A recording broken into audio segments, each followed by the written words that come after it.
Hello दोस्तों, सभी को राधे राधे, जय श्री विष्णु, हर हर महादेव। क्लास में आप सभी का स्वागत है। अगर आप चैनल पर नए आए हैं तो चैनल को सब्सक्राइब जरूर कीजिए, अपने दोस्तों तक शेयर कीजिए। चलते हैं सीधे क्लास की ओर। आज की क्लास में हम देखेंगे दास वंश, या जिसको क्या कहा जाता है, गुलाम वंश। दिल्ली सल्तनत में कौन कौन थे उन्हें देखेंगे। दिल्ली सल्तनत में किन किन शासकों ने शासन किया उन्हें देखेंगे। गुलाम वंश के जो गुलाम वंश, या किसे क्या कहा जाता है, इसे दास वंश, या इसे और क्या कहा जाता है, तुर्क वंश। ठीक है, तुर्क वंश। और क्या कहा जाता है इसे, ममलूक वंश। ठीक है, इसे तुर्क वंश, इसे ही मामलुक वंश और इसे ही गुलाम वंश या दास वंश कहा जाता है। ठीक है, कौन से वंश को, गुलाम वंश को। अब देखिए यहाँ गुलाम वंश की स्थापना किसने की थी, कुतुबुद्दीन ऐबक ने की थी। कुतुबुद्दीन ऐबक क्या था, पहले मोहम्मद गौरी का क्या था, ये गुलाम था। ठीक है, मोहम्मद गौरी का क्या था, ये दास था। कौन, कुतुबुद्दीन ऐबक। और ये दिल्ली सुल्तानत का पहला शासक हुआ था कुतुबुद्दीन ऐबक।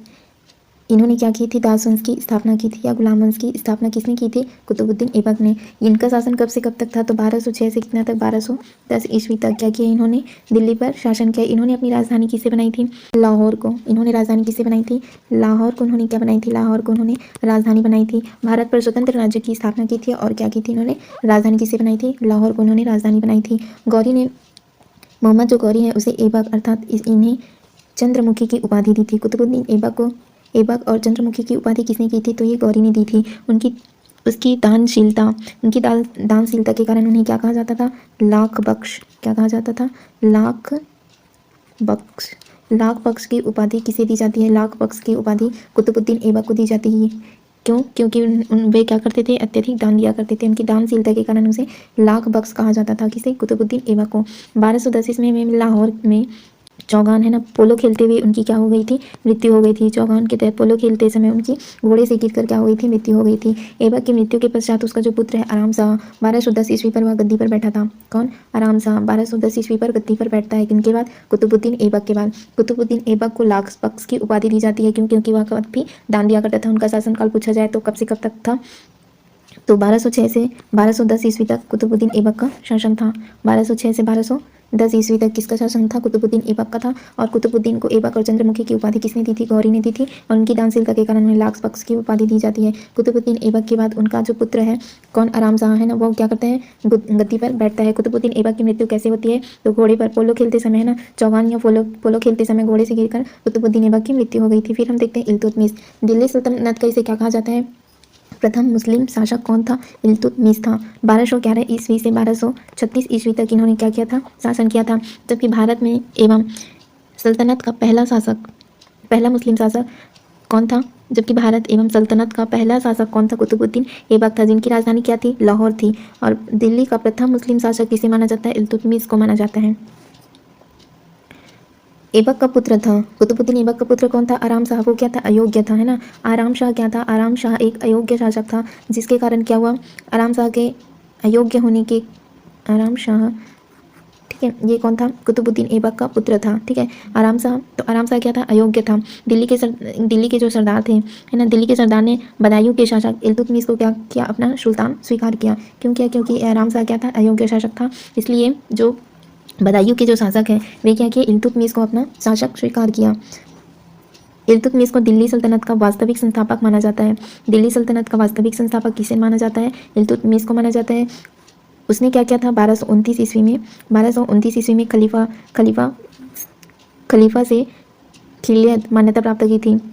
खलीफा की उपाधि किसने धारण की थी, तो ये इल्तुतमिश ने धारण की थी। इल्तुतमिश के काल में जब 1221 ईस्वी में क्या हुआ, चंगेज खान, है ना, चंगेज खान के शासक जलालुद्दीन मांगबरनी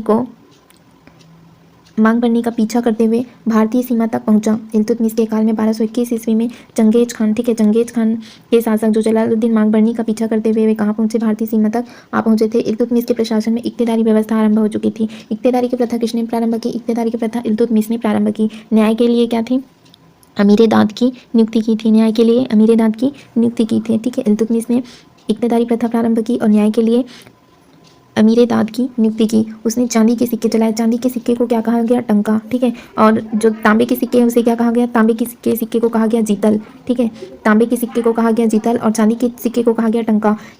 तो जीतल और टंका नामक सिक्का किसने चलाया, तो आप क्या कहेंगे, इल्तुतमिश ने चलाया। उन्होंने क्या किया, तुकान ए 40 सरदारों का ये दल होता था। क्या होता था? 40 सरदारों का क्या होता था? 40 सरदारों का ये क्या होता था? दल होता था, जिसे क्या कहते थे? तुर्कान-ए-चहलगानी। इनका गठन किसने किया था? तो ये इल्तुतमिश ने किया था। इल्तुतमिश ने अपनी पुत्री जो रजिया को क्या बनाया? अपना उत्तराधिकारी घोषित किया, और इसके पश्चात जो उसका पुत्र था रुकनुद्दीन फिरोज शाह सुल्तान बना, किंतु जन समर्थन से रजिया ने क्या किया? गद्दी पर कब्जा कर लिया। और रजिया का शासन कब से कब तक का था? रजिया ने 1236 से 1240 ईस्वी तक उन्होंने क्या किया था? दिल्ली पर शासन किया था। रजिया एक श्रेष्ठ महिला थी, है ना।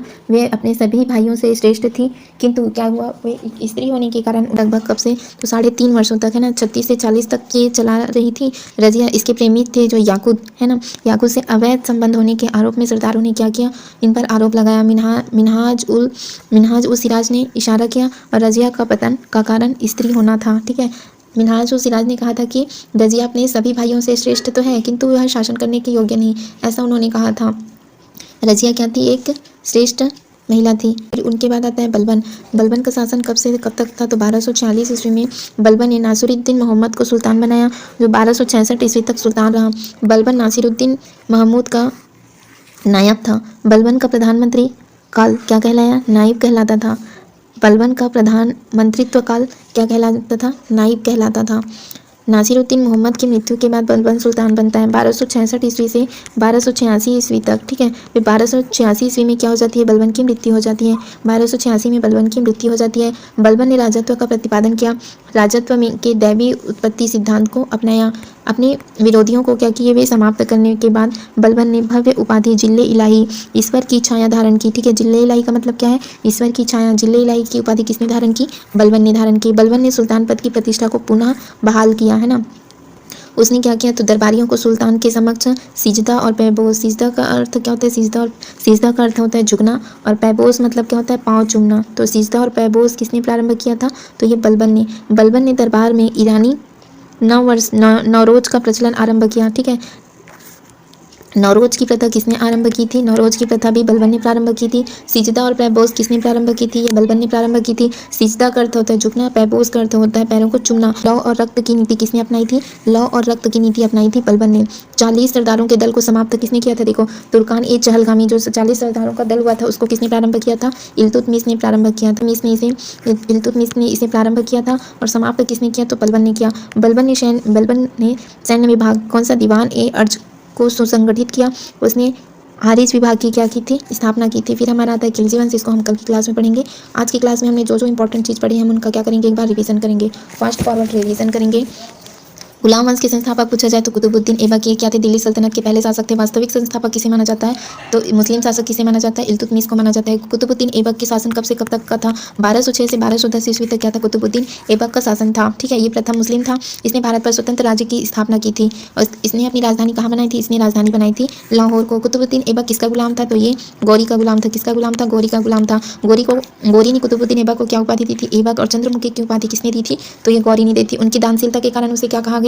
लाख बख्श भी कहा जाता था। 1210 में लाहौर में क्या हुआ था? चौगान खेलते समय, ठीक है, पोलो की तरह ही होता है जो खेल चौगान होता है, वो घोड़े से गिरकर क्या हो गई थी? उनकी मृत्यु हो गई थी। ऐबक की मृत्यु के बाद कौन आता है? उनका पुत्र आराम शाह 1210 ईस्वी पर गद्दी पर बैठता है, किंतु ये क्या था? एक अयोग्य शासक था, ठीक। 1211 से 1236 तक भारत में सल्तनत का पहला मुस्लिम शासक कौन था? तो कुतुबुद्दीन ऐबक था, जिनकी राजधानी क्या थी? लाहौर थी। और दिल्ली का प्रथम मुस्लिम शासक किसे माना जाता है? इल्तुतमिश 1211 से 1236 ईस्वी तक। ऐबक का पुत्र क्या था? अयोग्य था, अतः दिल्ली के दरबार में जो बदायूं के शासक थे इल्तुतमिश को क्या माना? अपना सुल्तान स्वीकार किया।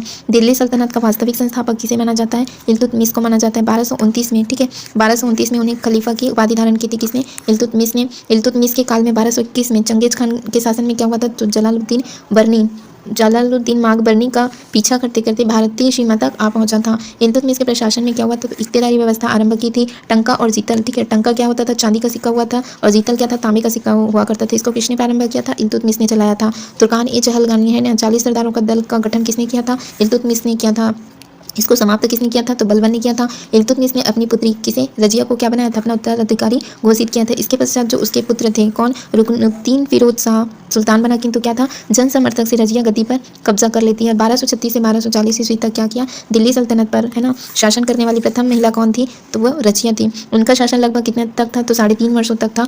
वे रजिया अपने सभी भाइयों से श्रेष्ठ थी, किंतु स्त्री होने के कारण उन्हें क्या किया? गद्दी से हटा दिया गया। मिन्हाज सिराज ने कहा के इशारे पर रजिया का पतन हुआ। मिन्हाज सिराज ने स्वयं कहा था कि दिल्ली पर शासन करने के लिए रजिया क्या है? अपने सभी भाइयों से श्रेष्ठ है, किंतु एक स्त्री होने के कारण उसे क्या किया गया? गद्दी से हटा दिया गया। 1246 ईस्वी में क्या हुआ? बलबन ने नासिरुद्दीन मोहम्मद को सुल्तान बनाया, जो 1266 ईस्वी तक सुल्तान रहा।